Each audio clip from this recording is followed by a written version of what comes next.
All right, joining us now here on In the Circle on D1 Softball, powered by 643. She has become a friend of the show. She's one of the greats when you think of college softball and softball in general. Of course, an Olympian, gold medalist, four-time All-American, now the head coach at St. Diego State, entering her fifth season as head coach, fresh off another NCAA tournament and another Mountain West Conference championship. I speak of Stacey Nuveman. Denise joining us here on In the Circle. How you doing? I'm doing great, Eric. Thanks for having me, and good to be here again.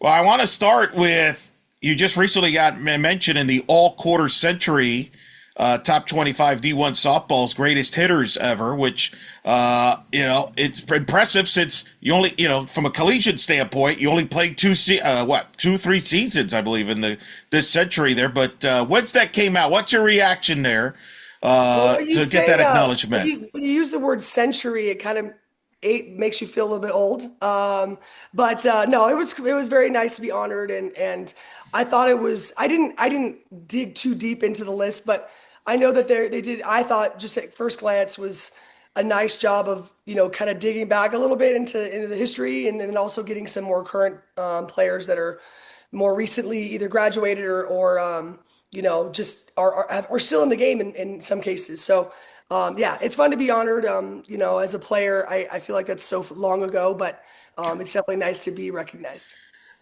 You figured it out. Yeah. So the tough part was balancing an act between different eras, and then you got slap hitters, power hitters. So that was uniqueness there. But I bring it up only because I wanted to ask you, how do you feel the college game in particular, has changed from when you played to now the present, where you've been involved as a coach now for a while, as an assistant and associate coach, and of course the head coach. Yeah, I mean, there were great hitters in my era, back in the late 90s, early 2000s. But I think what the difference is now is just the information, the technology, the preparation, the training is just so much more sophisticated. I mean, I'll be honest, I look back and watch film from my era and go back and watch an old game or whatever, and I'm like, oh my God. Like, we were, it was like at the time we thought we were cutting edge. And, I know Sue Enquist, my coach at UCLA in during that era, was, the first, she would have been the first one to say at that time that she was on the front end of research and development in softball and understanding the swing. And she was teaching squash the bug, which is like, you may not know what that means, but if you're an old school, softball person, you knew that we were teaching squash the bug as a mechanical cue for hitters. And now we go, oh God, what were we thinking? That was horrible. That was a terrible idea. So I feel like now the sophistication of hitters is so much more. And I can say this too, having spent a summer, recently coaching professional softball as well, and seeing some of the best in the game, again, some just out of college, some recently 2, 3, 4 years out of college, and just the way that they understand their swing, they understand swing mechanics, they understand pitching, setup, just gameplay. The best way I can say it is the sophistication is just on another level. And I think that, there's a lot more great hitters now than there was, back in the day, if I'm being honest. No, yeah, it's pretty. That's a good answer. I was fascinated to hear your perspective on that. That was really good, and you obviously you know how the podcast game works because you just took me right to the segue I was going to take you to, which is you've been busy this year because you did coach in the involvement there in the AUSL in season one. What was that experience like for you? The AUSL absolutely exceeded any and all expectations. I coached in the NPF back in 2018, had a fantastic experience coaching for the Chicago Bandits. I really enjoyed that experience. But to see where professional softball is now, the way these athletes are treated, the way that they are promoted, the way that the events are attended, frankly, the fan base was incredible. I mean, a quick kind of fun story. So at one point we were on tour. We were playing in Sulphur, Louisiana. Okay, and we were playing the Volts. So I was coaching the Bandits. We're playing the Volts. Kelly Kretschmann, my old teammate, was the head coach of the Volts, and I saw her before the game. And first, before we get we show up to the field, what, 2.5 hours before the game, 3 hours before the game. And we pull into this parking lot and the line wrapped around the facility to get in, just to get in to be a fan. And I was blown away. I was like, wow, this is awesome. And I saw Kelly and I said, Kelly, I don't know if you agree with me, but I said, this turnout, the closest I could compare it to is what it was like back in the 2004, 2008 Olympic era, when Oh, the Olympic team would show up the to a torrent. tour stop and we would go to fill in the blank America, right? We would go somewhere to sometimes small towns, sometimes bigger cities. And the crowd would go crazy and they'd be there 3 hours, 4 hours before the game just to get a chance to see the athletes. And that was the first time I've seen that personally since those days. Wow. And so it was really fulfilling. Nobody was there to see me, which was really kind of cool because I could sort of just sit back and just observe and watch our athletes currently get the flowers that they deserve. And so that was really, besides the fact that softball was great. I really enjoyed the team that I worked with, and working with Jenny Dalton Hill was fantastic. And obviously Kim Ing at the very top is the best of the best. So I just feel like pro softball is in good hands, and I was very honored to be a part of it, and really, had a tremendous experience professionally, personally, all the above, and I'm really proud of what the AUSL is doing and what it's going to keep doing. I'm confident. What was it like working with Jenny as that GM head coach dynamic? Which was fascinating. You were in the mixed all year. I think you made a trade even during the season, if I recall. We did. So what was that dynamic like? Yeah, so I've known Jenny for a long time, but more as an opponent. We had never played on a team together.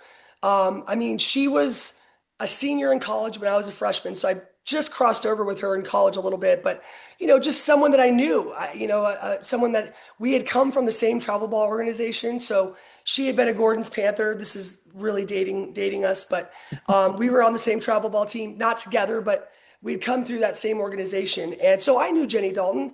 Obviously, I've followed her career on ESPN, and I know her kind of world, but it was really fun to just have another softball mind and kind of bounce ideas, because being honest, like, we don't necessarily see the game exactly the same way.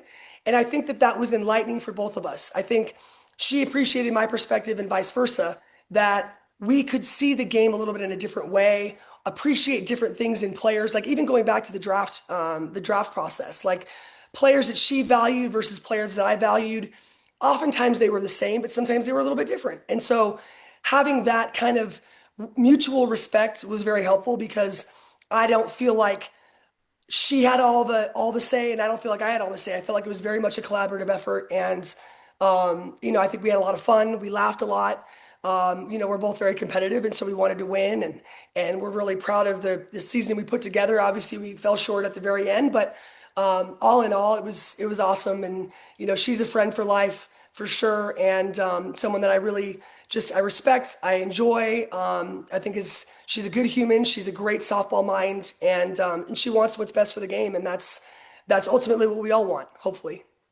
They're going to go into cities in the second season on that. I spoke to Victoria Haywood, who retired, said because the balancing act of head coaching where she's at in Nevada and playing was too much in there. I'm curious, from your standpoint, was it a challenge balancing what you're doing at San Diego State and coaching there at the USL? Is that what might prevent you from keep doing that, or was it as smooth? How would you describe it?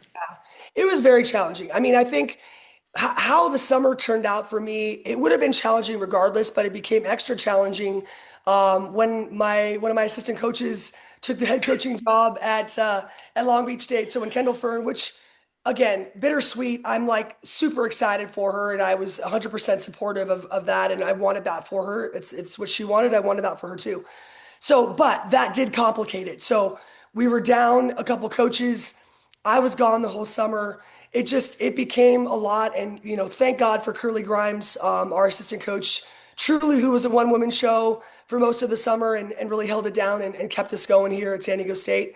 She was outstanding and wore a lot of hats this summer when we were short staffed and I was gone. So it's tough. There's no doubt. And here's the thing: people are doing it, right? Like there's other head coaches both playing in the league as well as coaching in it. You got Lisa Fernandez involved as a GM. It's not impossible, but it's certainly a challenge. I mean, and take away the personal side of it, right? Like, just being gone from my family for the entire summer and missing out on some things there. So it was a very rewarding summer professionally, and personally, but then it was also challenging on both of those fronts as well. It's like Murphy's Law. Of course, all that's going to happen on the year that you're coaching the summer, right? It wouldn't happen if you were a low key off season. 100%. This is what I've learned is that just when you feel like life has been, as crazy as it could get, it knows how to dial it up a little bit more. And as I like to say, life just keeps on lifing. So, I can't complain. And this is what I kept reminding myself. As much as it was stressful at times and definitely a full plate, it was all good things, right? Like it was an awesome thing for Kendall. Like I'm proud of Kendall. I'm excited for Kendall. It also opened up an opportunity to hire Bubba Nichols, who, was a player of mine on the Bandits and someone I've known through the UCLA, bubble for a long time. And so as much as through some difficult, maybe stressful times comes some really great opportunity. And so as long as you can just kind of keep your eye on the prize, and ultimately I think I was able to do that, or at least I hope I was, then good stuff comes out of that as well. It's kind of a blessing. You might think it's a curse, but it's a blessing in that you've surrounded yourself with talented coaches around you. You're building a coaching tree very quietly here on your own. I don't know if you've been aware of that development. And like I said, it's tough because you don't want him to leave. But like Kendall Fern, a lot of people was like, wow, that's a great hire. Well, she, came to you, and Victoria's doing what she's doing at Nevada. We could go on and on the list. Do you stop for a moment and think, wow, we're developing coaches here to be future head coaches here too. Yeah.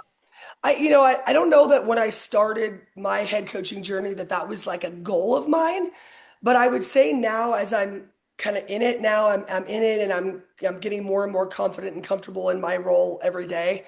I feel like that's kind of my calling in some ways is to provide an environment that will allow assistant coaches to develop skill sets in their own professional development, to find their voice, to find their confidence in this industry, and to believe that they can do it at the next level and be that, in that head coaching chair. And so again, I don't think I aimed for that from the start, but now as I've watched that happen twice now, like I said, it's bittersweet because you're losing great coaches, you're losing great humans that you get to spend time with, but you're also watching them go create their own vision, and hopefully some of what they learn from their experience working with me is part of that. But I know too, as an assistant, like part of what you do is you take a little bit from everybody you've ever worked for and anybody you've ever worked with, and you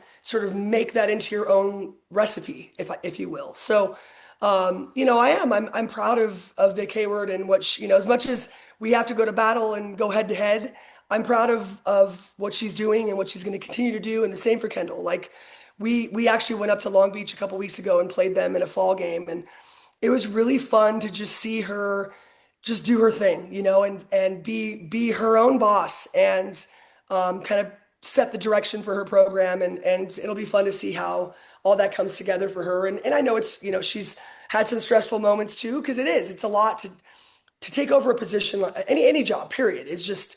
It's tough. And when it's your first time, it's, as they say, you don't know what you don't know until you get into it. And so, you got to learn a little bit on the job, and that's part of it too. But she was so ready, and it's going to be fun. I'll share a quick story too. Years ago, I served on a search committee for a volleyball coach at San Diego State. And there was a man on the committee from across campus. He was some vice president of student services or something like that. And he was kind of the chairperson of the committee. And he said to the group of us, and I was the only coach that was on that group. He said, I've been on hundreds of hiring committees. And he says, you always have to ask yourself, first and foremost, Do you want a great coach that you think you may only have for a couple years? Or do you want a good coach that you think you might have for an extended period of time? And I thought that was a really interesting and powerful question. And I thought I filed that away because at the time I was an assistant, I wasn't hiring people. But I thought to myself, I want a great coach. I want to be surrounded by greatness, even if it's only for a short period of time. And that's not what everybody would say because a lot of people want continuity, they want consistency, they want to build something together. And don't get me wrong, I would love to have great coaches for extended periods of time, but I'd rather have awesome, phenomenal, ready to go people on my staff, even if it means that they're only going to be here for a couple, 2, 3, 4, 5 years. That's sort of my North Star in terms of like talking to people and who do we want to bring in, who do we want to bring into our culture and to our program. And if it's a short-term thing, okay, if you're going to make us better, it's worth it. If you're going to help us elevate, that's okay. So I want them to make us better and vice versa. I hope we also make them better so they can go Sure. on and do whatever it is they want to do in their career. It's a good thing you were in that volleyball committee. Impressive there. First, a lot of things there. Being in the volleyball coaching search committee there, and then that's a good advice there. I've never heard that one. That's really good. So how do you apply that then this offseason like you had to in deciding, hey, I think Bubba Nichols is right for us to join us here? You also added, by the way, Grace French to your staff as well. So just talk about that thinking process of, okay, Kendall's moved on, an awesome opportunity. Maybe there's a part of you that it has a back of your mind, maybe has a couple of names in mind in case that happens because you think she's that good. So take us through that process and in determining who's the right fit for you in the staff. Well, I've learned now through going through this process, every year I've hired a new coach. So I'll say that whether it's Vic Hayward's position or our fourth paid coach, whatever it is, we've been hiring every year. So I guess we've gotten decent at it. It's not something that I want to be in practice of, but it's just unfortunately what the situations have been. I've learned that your short list, it's helpful, but it's really, I feel like the universe, fate, some might say God, ultimately the universe will put the right person in my purview. Because the short list just never feels like it pans out. It's bad timing for that person. They get a different opportunity that they pursue. I've yet to have like that person that I thought, okay, that's my go-to person, pan out. And that's not to say that these are people that have been second on the list, but it's just like the right person has found us, and we've kind of found each other through different means. And every person we've hired has been a unique story. And so, in the case of Bubba, that was definitely not on the radar. It was really truly like she was in front of me and she was a coach. And I think the number one thing that really stood out to me with Bubba specifically was, so we started spring training for the Bandits during the World Series, basically. So roughly the start of the World Series is when all the teams reported for AUSL training camp. So Bubba wasn't there. She was with UCLA coaching in the Women's College World Series. And so we had like maybe 5-6 days of practice and training that she wasn't there for. And it was good. It was good. We had a great group. We had a really solid nucleus, some really good young players, all the things. But the moment she arrived, the dynamic in a really cool and really palpable way just changed. She walked in the room and it was like just the way she connects with people, her work ethic, her experience, her maturity, her communication skills. Like it was like we didn't even know we were missing the piece until she got there. And it really lightened everything and just really felt like, okay, all right, here we go. Now we've got the squad. And that's to say nothing against the other players that were there, but there was something that she brought that was really, really different. And so when it came to like looking for coaches, right? Like naturally you're in that AUSL setting and you're looking around and you're like, kind of mentally scanning the league. It's like, okay, who are good hitting minds? Because we wanted a hitting coach. So it was like, who are good hitting minds? Who's someone that I feel like I could work with, that I feel like would connect with me on a personal level. Because that's also part of it for me. Like, I'm not saying I'm searching for my best friends, but I want to enjoy the people that I'm Sure. working with. I want to be around people that I trust, that I respect, that I think will respect me in return, all of that. And so it was like, wait, what about Bubba? Huh. And so I just like I texted her at one night, and this was when Kendall was not even yet hired. She was like interviewing, I think, and we were very open, so I knew she was in the process, and she hadn't gotten the job yet, but she was, on the short list. And so I texted Bubba and I said, hey, can we chat? And she had no idea what I was going to say. And I said, well, listen, Kendall Ferd, my assistant coach, is up for the head coaching job, whatnot. If this all comes together and she gets that job and she leaves, is San Diego State a place she would consider?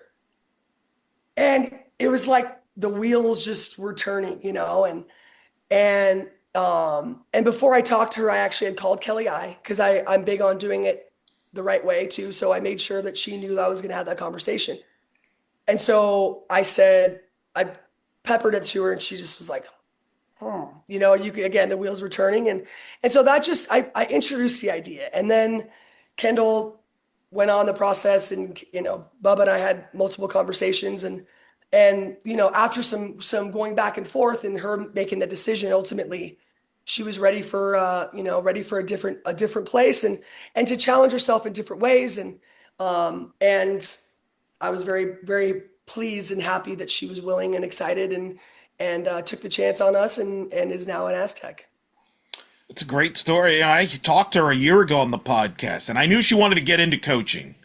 And then, she obviously coached at UCLA. And I think some people might have been surprised because she left UCLA. But the more I thought about it, it makes sense. Because as a coach, isn't part of it is to kind of grow and maybe, no pun intended, but get out of the bubble that she's been at UCLA. You've done that. Yeah. So you could relate to as well as anybody on that. Well, and I think I agree with you. I think a lot of people were surprised. It was like, wow, why would you leave UCLA, your alma mater, and all that? And I don't want to speak for her. Obviously, you have to ask her the specifics, but I think ultimately, she has an opportunity to run the offense. And, when she's at UCLA, that's a well-oiled machine. So not that she doesn't have input, but it's different, right? It's a different setup. And so I think ultimately, it was a chance for her to spread her wings. And I said, look, if you preparing yourself to go back someday to UCLA, that's cool. I'm good with that. Like, I really have no ego in it. This is not, you're coming to San Diego to be a part of this for fill in the blank number of years. We don't know. You don't know. I don't know. We'll see how it goes. But ultimately, like, this journey is yours. And if it's staying here forever, awesome. If it's coming in, getting your feet wet, learning some things, and then moving on, that's cool too. And, I always say, like, I'm cool with any and all things.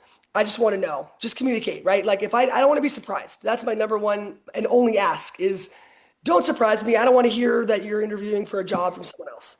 Right. Outside of that, open communication. Let's learn, how can I help you prepare for what's next for you? Whatever that is, whether it's going back to the Power Four level as an assistant, whether it's a head coaching position somewhere, who knows? But it comes down to getting different experiences. I think that is very valuable and very powerful. Even if you end up going back to where you came from, you go back different, and you go back Right. more diverse than maybe when you left. So you just mentioned a couple times she'll be running the offense. Uh, you're still running the pitching staff. Yes. So just kind of take me through that process there from as far as the roles on the staff as he evolves. Like, will you collaborate with her on the offense, or is it just literally, will she run it kind of like, I'm very fascinated with that because she's still very young in the industry, in the coaching. You've done it. So I'm Right. just fascinated to see how that part of it works, and as well as obviously the defensive side of the coaching as well. Right. So I'm very big on the collaboration piece. Now, I really try hard for it not to morph into micromanaging because I do think sometimes head coaches can get that way where it's, here, you can run the offense, but As the moment I don't like what I see, I'm gonna change it. I'm gonna stick my fingers in the pie. I really try hard not to do that. So it's more of the collaboration is in the conversation, is making sure we have a shared language. And I'm adopting more so her shared language than her adopting mine because I want her to have autonomy. I want her to feel like this is her thing. And so at the same time, I know a thing or two about hitting. So like how can I help? How can I infuse? So it's really honest to God, all four coaches are talking to the hitters. Now again, Bubba's setting the tone and she's setting the practice plan, she's setting the training regimen, she's kind of now if she's like stuck or like, hey, what do you guys think? Or do you have any ideas for something how we can work on off speed, like hitting off speed, whatever it is? We'll sit and talk about it, all four of us. Curly, Bubba, Grace, myself. So in that way, I don't want her to feel like she's on an island, but I also don't want her to feel like I'm, over the top of her, kind of Sure. too trying to control it. Like if I wanted to control it, then I would be the hitting coach. That's the way I look at it.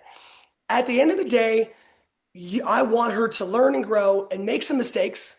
Maybe say, if I could have done that again, I would have done it. That's how we all learn. So from the offensive side, that's kind of how it goes. From the pitching side, Grace French, who I will, I know you mentioned her being on new to the staff as well. Mark my words, future rock star coach. Ooh. She is the most impressive young coach I've been around, period. Like from her knowledge, from her skill set, her ability to communicate, her diversity. I mean, the girl's pitching BP, then she's catching bullpens, then she's running the offense, the infield defense, then she's talking to hitters. Like she got her master's degree from Northwestern in data analytics. So she's also completely tech savvy and completely understands matchups and TrackMan and some of the technology in softball.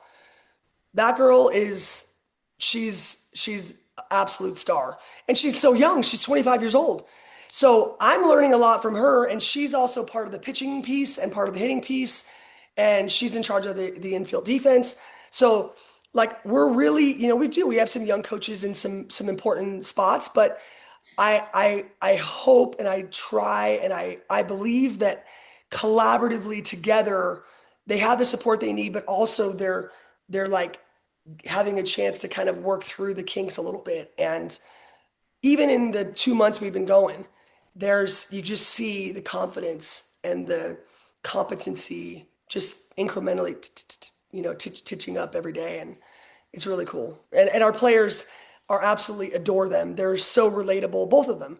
And so just, yeah, I don't know, relatable, best word I can think of, relatable, and really understand the grind. Bubba's still playing, so she fully understands the grind. So yeah, so I just think our staff collectively is really dynamic and talented in a lot of different ways. Yeah, it sounds like the players have kind of, because there's that transitional period of getting the players to know them and them to know there and listen to their voice. And it sounds like it's gone pretty smoothly there. And, especially with Bubba and her resume as an Olympian herself there, I think the players, that's also probably hits home too. They know what she's done. They've seen it up, as recent as this summer. Yep. And I mean, it helps. And it's funny because it makes me think back to when I started. So, I accepted the job at San Diego State from my dorm room in Beijing, China at the Olympics, is where I called Kathy Van Wyk and said, I'm going Wow. to be an architect. So I was still kind of playing. I was doing some professional stuff in the summers, not to the degree that Bubba's doing right now, but I was still playing. And it was recent. And I know that at that time, there was a eagerness of the players to just like want to learn, want to hear from you, want to experience what you have to say, and really, and not that you can't get that as an older coach or someone that's been out of Sure. the game for a while, but it's helpful when you're in it because you can just talk in a way that's very relevant to what they're going through, what they're feeling. Literally, Bubba was battling in at bats 2 months ago, 3 months ago.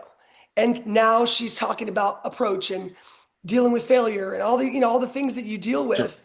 And she's in it. So I think that's also a kind of a cool element that she gets to have that in common with her players that she coaches. That's tremendous there. And let's talk about the offense she's inherited, the position players she's inherited, and some of the new faces. How would you describe this offense version with the pieces you have, the returners, and then the new faces? Yeah. Well, there's no doubt we lost some offense from last year. You know, Callie Decker and Bella Espinoza and Grace Uribe swung a good bat for us. So, we definitely lost some pretty important pieces to our offense. At the same time, I think our returners are definitely, I see a maturity in them as they this fall that they're really stepping up and I think understanding some learning from some things from last year, maybe some shortcomings.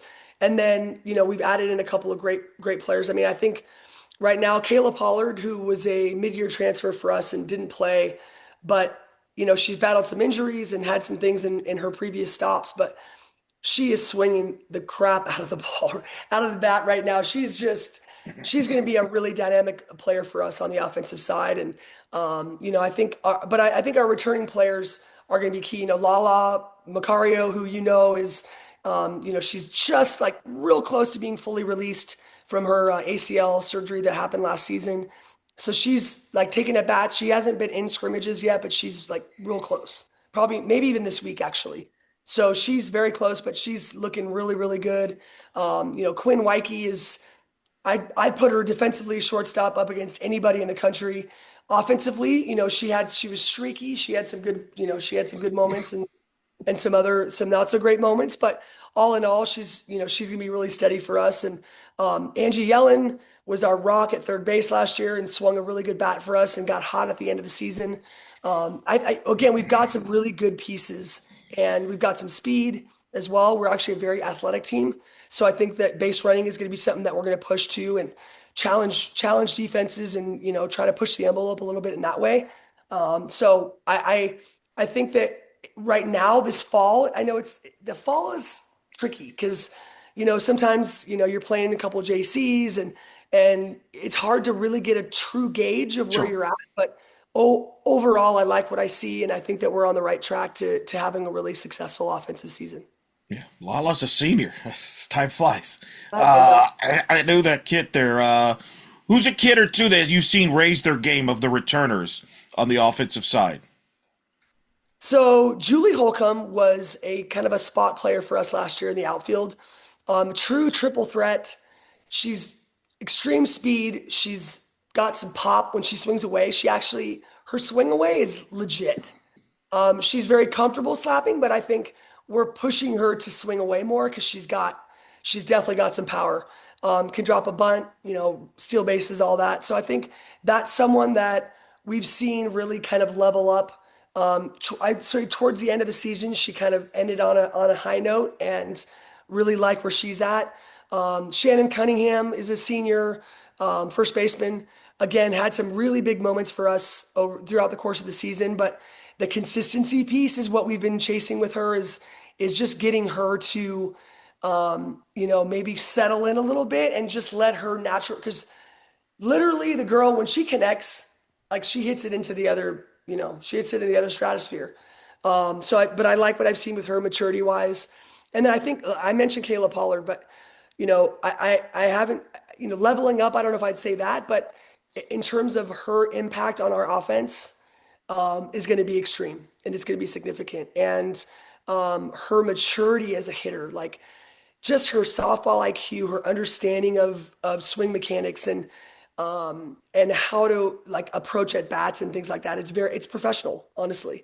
And she's really only a sophomore technically. Right.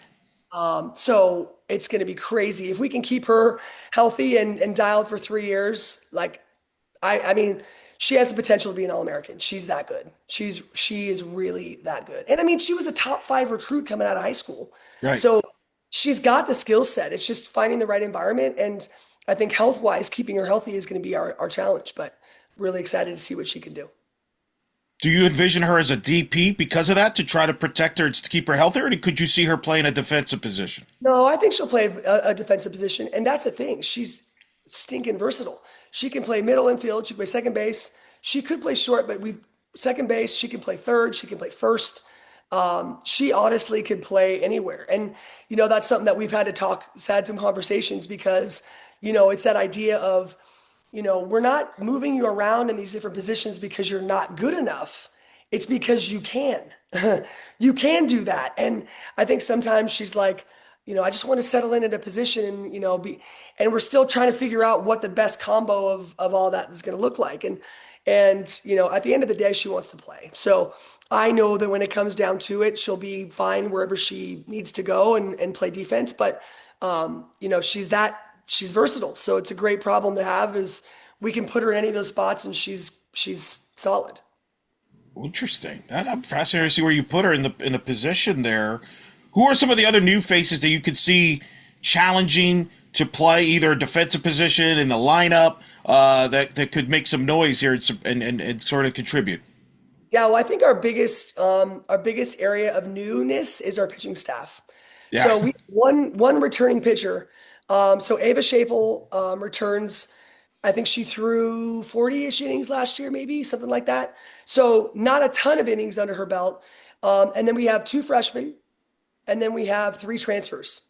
So and two of the three transfers had some innings and one not so many. So we've got a lot of youth, I would say, in our pitching staff. But we have a lot of diversity and we have a really cool mix of types of pitchers. And I know, we've talked about this at length in past interviews and things, but our approach with the pitch by committee is certainly going to be in play this year and maybe more so even than usual, based on our staff and based on just kind of finding the right combinations. But our like I mentioned, Ava's our returner.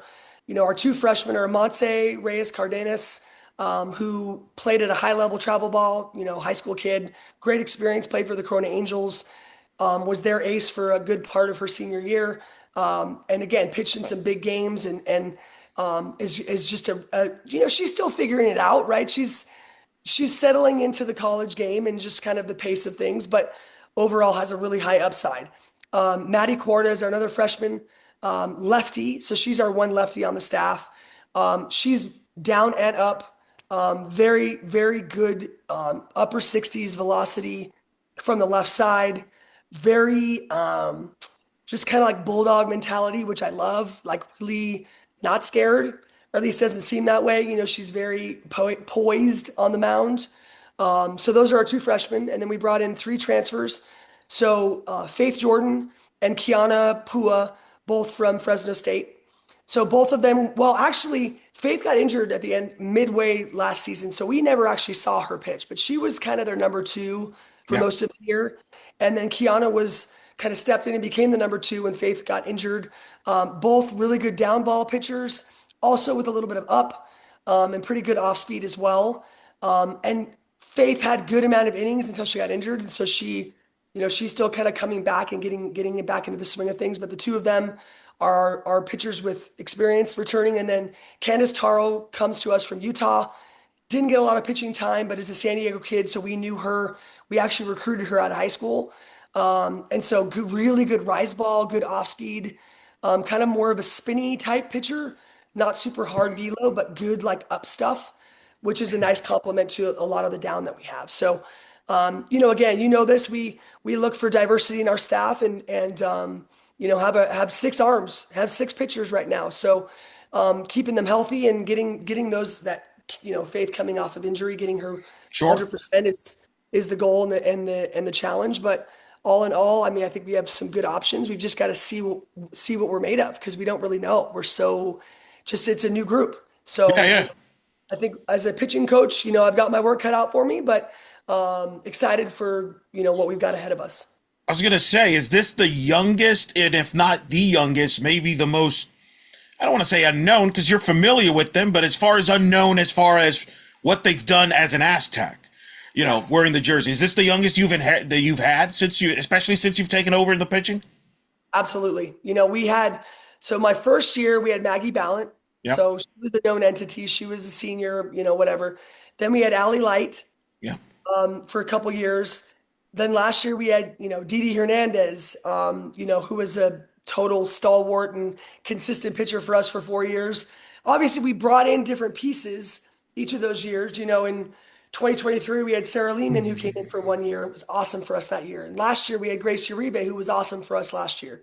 So we've had maybe new people, but we've had some more of a core kind of Yeah. returning piece. And this year Ava's our one returner. So, she's been, and it's been really cool to see her kind of step up in that leadership role of just kind of showing them the ropes and like this is how we do things and this is how we operate. And so it's been fun to watch her in that way. But definitely the most I guess unknowns, most question marks in our pitching staff that I've experienced since I've been here.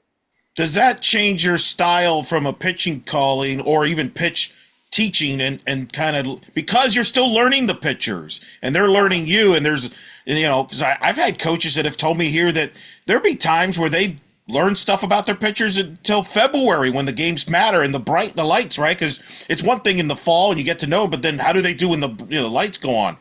Do you in some ways do you have to, I don't know if change is maybe the correct word, but do you have to adapt a little bit more than maybe you would with previous staffs? Absolutely. Yes. Yes. I mean, I'll give you an example of a way that plays out. In the fall, generally, so in the season, in the spring, I'll call pitches, right, from the dugout. And in the fall, I like for the pitchers and catchers to do that. Mostly because I want to see what's their comfort zone because, in my experience, they don't love shaking off the coach, right? So I want to get a more authentic read on, okay, what are you comfortable throwing? When you're 3-0, when you're 0-2, what are you doing? What are you doing by choice? And also just giving them some experience, letting the catchers and the pitchers work together a little bit and kind of see like get some confidence in that way too. So that, I always say like, what would happen if I like, keeled over and I couldn't call pitches? Like you need to know what the plan is, right? Like you can't just be so reliant on me as the pitch caller. So this fall, intentionally, I've called pitches and mainly because I need to know. Like I didn't need to call Ally Light's pitches. I didn't need to call Didi's pitches because I already knew. I'd been through that with them. But for this group, it's a lot of learning. And for them and me, I need to learn them. I need to see, kind of how, like you said, what happens when the lights are on. And right now, obviously the fall, the lights aren't fully on there, but they like, game day, we go up and we play Long Beach State. Like that does feel a little different than the inter Sure. squad on, Friday morning. It feels a little bit different when you go and there's people in the stands and there's an umpire behind home plate, that kind of stuff. So it's a turn the dial up a little bit and get a chance and even call timeout and if they're struggling, let's say, and walk a couple batters, like what does that feel like? What is their energy? And getting a read on that because that's part of what our job is learning how to deal with when they're stressed. Oh, and they're tight. How do we bring them back down? Or if they're a little flat, how do we light the fire under their backside and kind of like pick them up a little bit? That's all part of the game, in my opinion, of what good pitching coaches do is you learn those nuances of each of your pitchers and what it takes to get them to be their best. And so this fall, I've taken more kind of, I've been more involved than maybe I would have in the past because I feel like I need to be and I need to learn and that's okay, and not that they don't ever get a chance to call pitches or whatever, but I just feel it's important for me to take these opportunities while I have them. You've told me in the past that you've put on the catcher equipment and catch the pitcher so you could feel exactly what they're throwing. Have you had to do that yet, or will you do that yet this year? I did a little bit in the beginning, not so much this fall. We've actually had a good amount of help with the bullpen catching, but there's definitely there's no angle like home for me, and I know everyone's different because, a pitcher that's a pitching coach, a previous pitcher that gets into their view is the pitcher view because that's the Yeah. view that they know. I'm a catcher by trade, so for me, it's back behind home plate. That's where I feel like my view is the best. So even if it's just me watching from behind the catcher, I find that to be helpful. Interesting. Okay. So you'll stand behind the catcher, kind of like where the umpire. Sometimes, Yeah, kind of. Or, occasionally I'll put a net if I'm feeling a little, Yeah, yeah. but I trust the catchers, for the most part. If it's our catchers, if it's the bullpen catchers, I might have a net, but sometimes I'll stand behind a net just to feel like I can get that angle. Um, that's the pure angle for me. I feel like that's a good drill for the catchers though too. Like, hey, my coach is behind me. I better make sure I protect her at all costs. Like that. That feels like a catcher, just as much of a catcher exercise as if anything else. True. No, they love it too, because then I'll just kind of banter with the catchers like, oh yeah, like what'd you think? Oh, that pitch that was moving, or ooh, too much plate, and just because I do think, just side note, right? Like I think sometimes catchers can give a false sense of security to pitchers. We do a lot of work with, I don't know if you know what a nine hole is, but it's like a net Yeah, with like nine pockets. We call, yeah, the nine hole.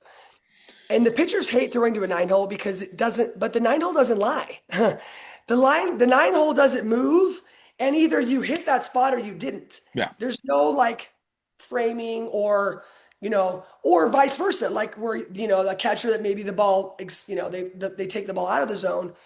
It's like if it hits that pocket, it hits that pocket. And so it's a very I guess non foo feedback. It's like straight up, like, did you hit your spot or not? So, we'll do work with nine holes as well. But sometimes the catchers can kind of like, oh, good pitch. And it's like, was it a really good pitch?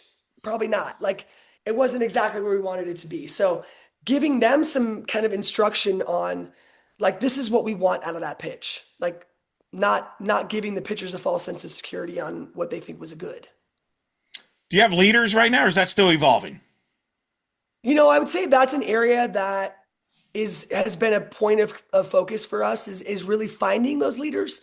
And, this most years there'll be a couple like kind of like usual suspects, like maybe it was holdovers from last year, people that are more maybe obvious, and we didn't have as much of that. And so that's been something that I have to say was coming into the season was a little bit daunting because leadership is huge. It's critical. But I also think that through the process of developing our leaders, we've had some really great kind of aha moments, and we've seen some really cool growth out of some individuals that maybe we wouldn't have expected in the past, or even they expected of themselves, which I think is, I almost get like momish, like a little mom pride of like, oh, look at our baby growing up, like that kind of a vibe of like seeing players that maybe didn't have as much of a vocal leadership role as they're starting to, they're being encouraged and they're learning about it and they're being challenged to step up in those ways. And we're seeing some really cool moments. And so, I wouldn't say we've got them identified, but we've definitely got a group that are working on it and having some great conversations and we're doing some leadership development work, some like training almost. And that's been really, really powerful and just fun to see that kind of play out on the field. So excited to see where that leads us, but we're definitely in the work of that piece. Mountain West. This will be the last year for you in the Mountain West. This will be the last year for the Mountain West as we know it. I know you're excited about going back to the Pac-12, where you made a name of yourself as a player. But I also, it's worth acknowledging the Mountain West has meant a lot to you, especially from your coaching career. You've won 5 Mountain West championships during your time there as a head coach there out of I think 7 opportunity four Mountain West championships. I'll take five Maybe I'm foreshadowing it for you. I don't know. foreshadowing. You're foreshadowing. That's All it. right. That's in 6 months. You could say that, but right now we're at 4.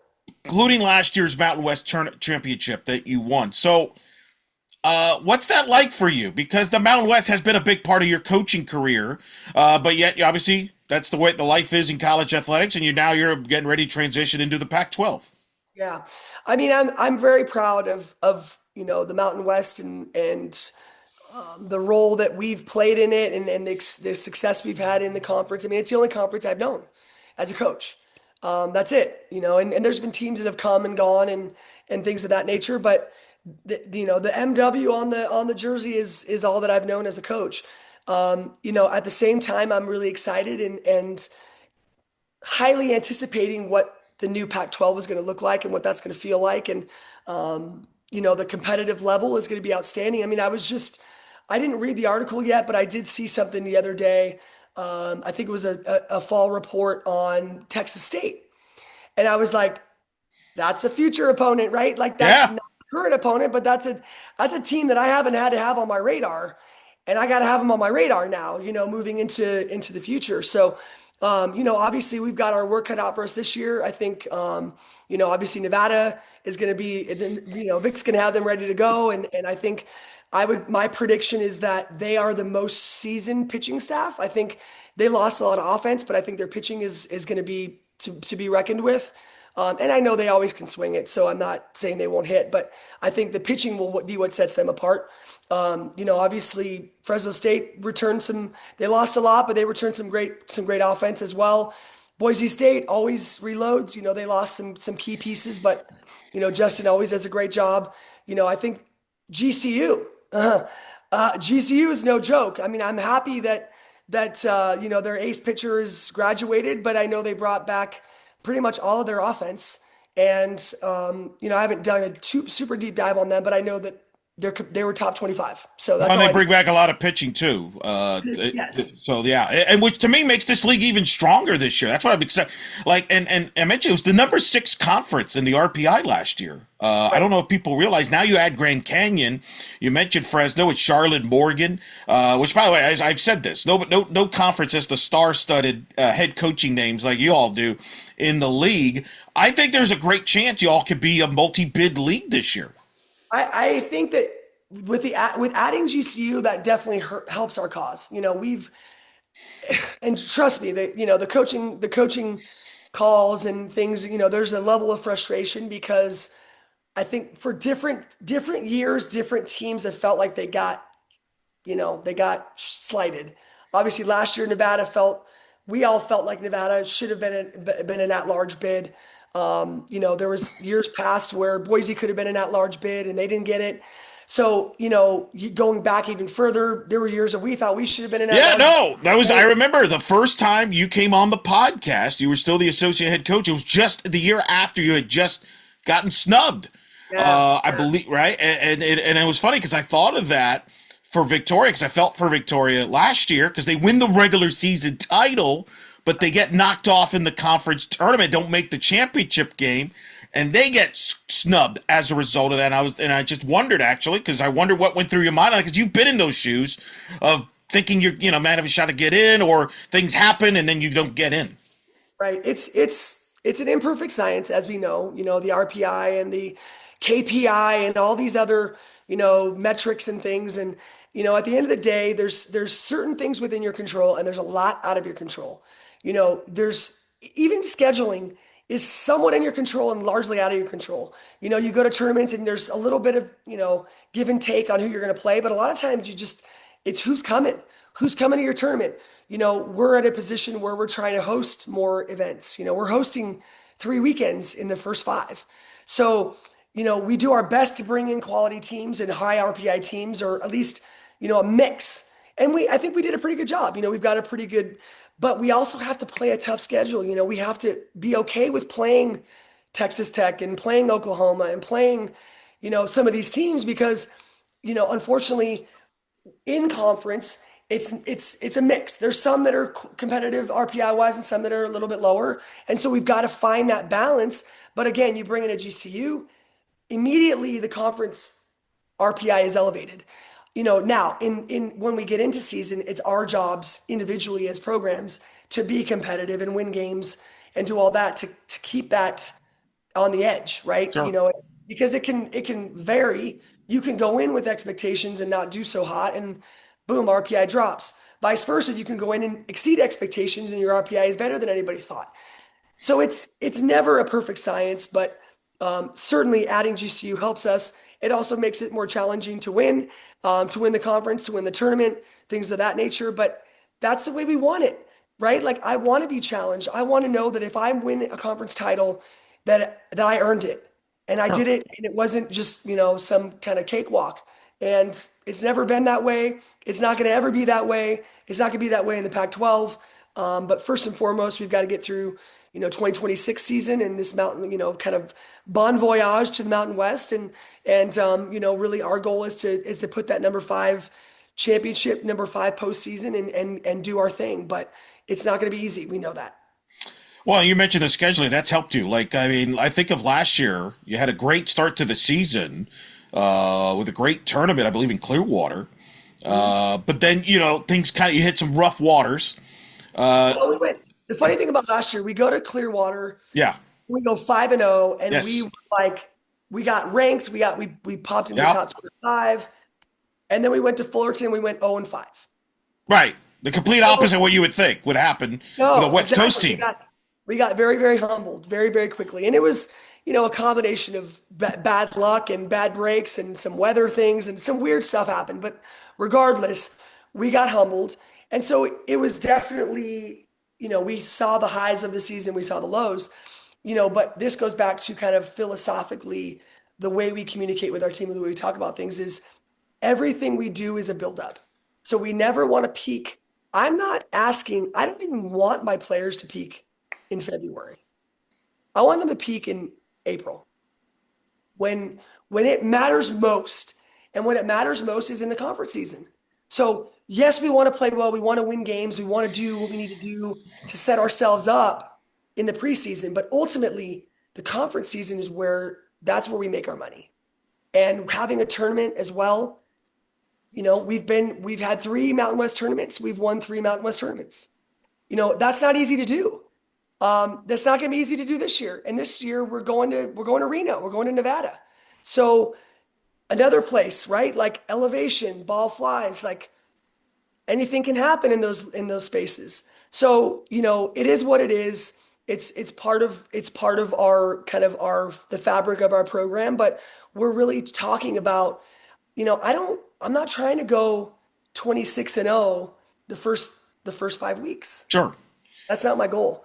It would be great, don't get me wrong, but we're trying to prepare ourselves to be at our best when the best is required, and that's at the end of the season. And I think that's something I can say confidently and proudly that we've done a really good job of these last 4 years, is we've peaked at the right time. Well, And I think that's why we've won 3 conference tournaments. That's why we've been, Mountain West champions, is because we've finished the way we needed to finish. Well, I think the case in point was, I think, late last year when you beat Arizona, I believe, late in the season, was huge. I remember that because I circled that moment for multiple reasons. I felt that was the game that, in my opinion, I was doing bracketology, that locked in, at least in that large bid for you at the time. Oh, and I agree with you. Thankfully, we didn't have to even go down that road. Right. If we had not won, and then we go into the tournament, we lose the first game. Yes. Fresno State beat us game 1. It's like, oh crap. So then we had to fight our way back, and we did what we needed to do. We beat Fresno twice on Saturday, and we got ourselves the AQ. But I think that Arizona win, it goes back to peaking at the right time. We played Arizona 2 games. We lost 1-0, and we won 1-0. Right. Like, that's postseason softball. That's postseason softball, and that was in May, the end of April. Yeah. Actually, I think it was on my birthday. Yeah. Well, I think we played Arizona. We beat them on my birthday, which was awesome birthday gift. Wow. But but that's what I'm talking about. Those games at that time of the year is what ultimately is going to set us up for what we want, and that's regionals, super regionals, and to break through that crust and to get to the World Series. Yeah, and you got your battle tested. You won the conference tournament, overcoming that first loss to Fresno. And you win the championship, ending up beating them twice, like you said, to win that trophy. So, and to get back to the NCAA tournament, which is an interesting thing I want to ask you about. The committee this year will go 32 seeds instead of 16. And I think of you in that because I think this could benefit you perhaps as far as seeing something different for your players in a regional, as much as you like going to UCLA, for example. You love that place. Right. I'm good. Right? I've been to UCLA enough. I'm good. So your reaction to the 32 seats, because not only that, because I know you want to host, but if you host, potentially it's not like, oh, I'm going to just get all these California teams to bust to my place. In theory, it should be a little more unknown. It should be a little more unpredictable, true seeding process. Your reaction to this 32 seats? Yeah, if I'm being honest, and I haven't dug in too much to it to know if this is a correct assessment, but I feel like, we've been a 3 seed most years. We've been a 3 seed. So in that case, it doesn't matter. Like you got to be a 1 or a 2 seed, right? For it really to make an impact. So obviously the top 16 host, and then the next 16 is where we're now going to Sure. see. Yeah. Yeah. So I feel like it could make a difference, but I'm not convinced it will. I'm not convinced we won't still end up at UCLA unless we're a 2 seed. Because if we're a 2 seed, then we're top 32. So that's the part where that's could be dicey, where we could end up back at UCLA again. Let me ask you this. I will counter. You the three last year with I would argue under this format you would have been the 2 seed. I thought you should have been a 2 seed. I did not agree with you being a 3 seed. I'm not just saying that you're like your RPI was in the high 20s. You had the strong schedule. I actually think this. Now I could be wrong. We could be talking a year from now. You'll be like, "See, I told you so." So I'm not suggesting you might be wrong because right, we got to see it play out. But I do think this scenario, you might have they might have, because I feel like you got pushed, kind of squeezed in there a little bit. There's, to bust. Well, now they don't have to, they can't do that anymore.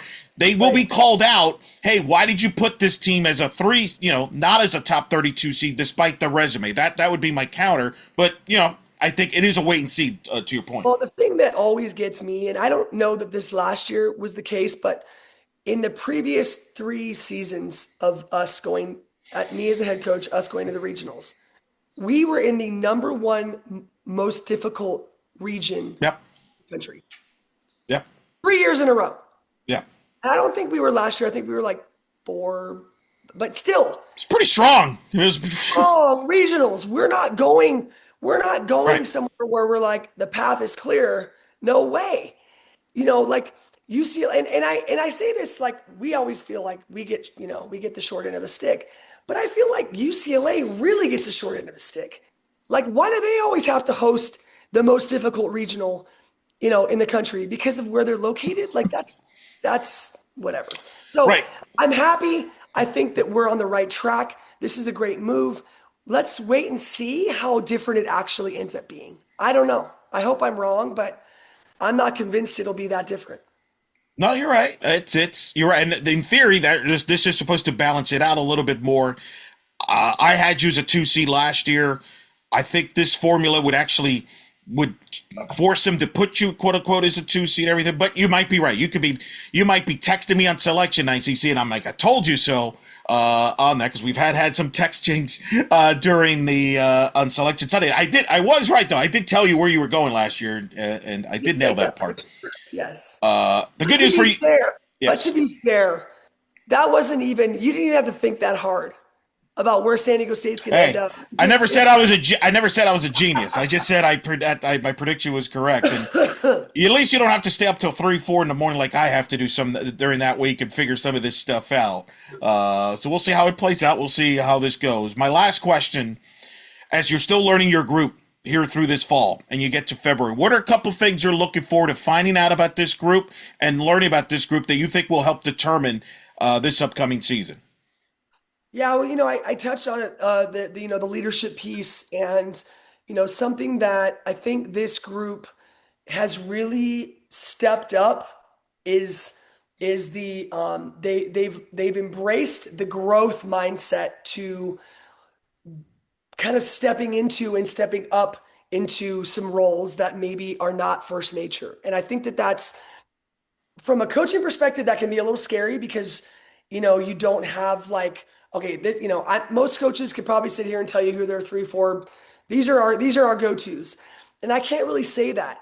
But I also think that that is creating an opportunity for so many more unusual suspects to find a new version of themselves, and to maybe a better version of themselves that they didn't have when they were just kind of like in the background and letting someone else do the talking for them or whatever. I'll give you an example.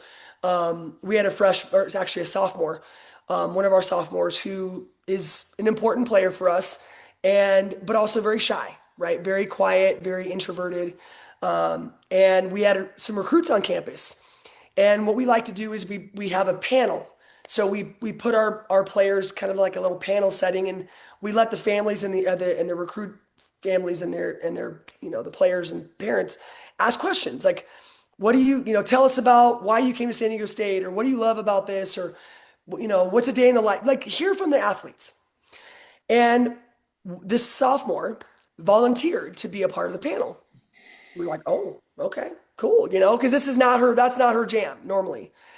And she got up there and, she wasn't like the most vocal of the group, but she definitely like contributed to the conversation. And after the families kind of like filed out of the room, she grabs me and she goes, Coach Nuvi, she's like, freshman me would have never done that. Freshman me would have never done that. And I gave her a hug and I was like, you know what? That's why we're doing what we do. Wow. Is because freshman you wouldn't have done that. And sophomore you was doing it. And think about how awesome junior you is going to be doing that. And it's just like, that player is being pushed out of a comfort zone 1,000%. And she recognizes that makes her actually feel good, and it sounds cheesy, but like, that's the stuff that like fires me up as a coach. And I think most coaches that are in this industry would say like, those are the little moments that are totally insignificant. Probably, you would argue have nothing to do with softball, but in my mind has everything to do with it, because that same player just like leveled up, I keep using the turn up the dial. Her dial notched up a couple clicks of confidence, of leadership, of cachet, like when she's on the field. And I think that translates on the softball field. It's off the field stuff that contributes to on the field stuff. And so I think that's what I'm looking forward to, seeing more of those kinds of moments, and like to sit back here, at the end of the season and be like, okay, who did step up for us? Who did emerge as those people that we could rely on in those pressure moments, both from a physical standpoint as well as an emotional leadership standpoint. I'm excited to see kind of where that ends up for us. That is San Diego State head coach Stacey Nuveman, also legend, Olympian, you name it, national champion. She's done it all in the sport, and always a pleasure to get her on the show. I think we've done this now 7 years. Now we're going on this. Have we really? Ever since you were an associate. I'm trying to remember the last year you were the associate. I think was what you had the first year on you on. Wow. Awesome. Yeah. Well, we got to keep that streak going, Eric. Deal. Hey, listen, thank you so much for taking the time. I know it's a busy time here with the fall, but always appreciate you coming on the show, and great to catch up with you, and see you soon there here. And thanks for talking to us on In the Circle. My pleasure. Thanks, Eric.